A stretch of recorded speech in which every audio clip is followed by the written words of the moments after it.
Hi everybody and welcome. Today I have Opera GX web browser and I'm going to show you how to capture a screenshot.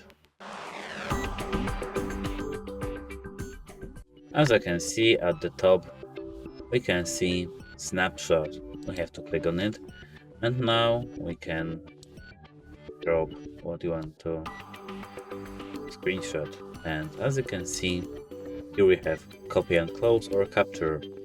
I will choose capture.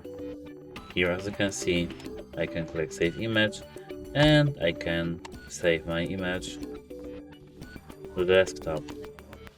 And if I close it, open Opera Snapshot, I will see our screenshot. That's it, hope it helps you, goodbye!